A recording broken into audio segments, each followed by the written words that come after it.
Namaste. In the previous video, we talked about the formation of various oxide film.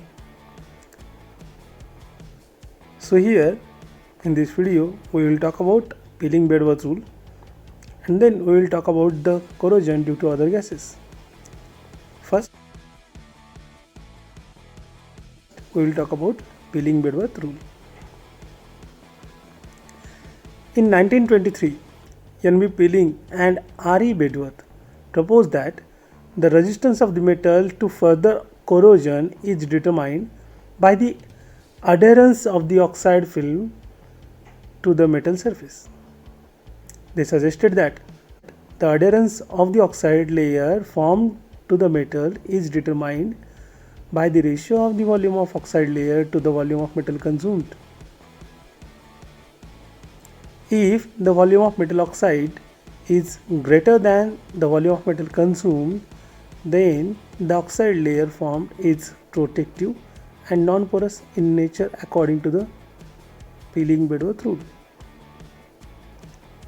In the same way, we can talk on the other hand, if the volume of oxide layer is less than the volume of metal consumed, then the oxide layer is non-protective and porous in nature. This rule helps us to know whether metal forms metal oxide which is porous or non-porous. So thereby we have the formula, that is peeling Bedworth ratio equal to volume of metal oxide formed upon volume of metal consumed. So by using this rule we can determine whether metal oxide formed is porous or non-porous. Let's move ahead and understand how this corrosion happens with the other gases.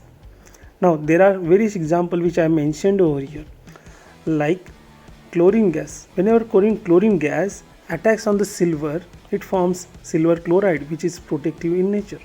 So it forms non-porous kind of chloride film, whereas stannous chloride whatsoever formed due to the attack of chlorine on tin, it will be volatile in nature. Even though in petroleum industries, if H2S gas is attacking on the steel, it forms ferrous sulfide scale which is porous in nature, and therefore this particular porous sulfide film will interfere, and with normal operations it will make more and more pores. So there are various ways by using which corrosion can happen with the metal.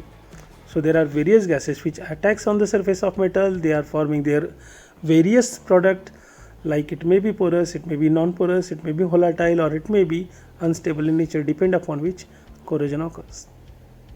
So this is all about corrosion due to the gases. In the next video we will talk about the weight corrosion. Happy learning. Thank you.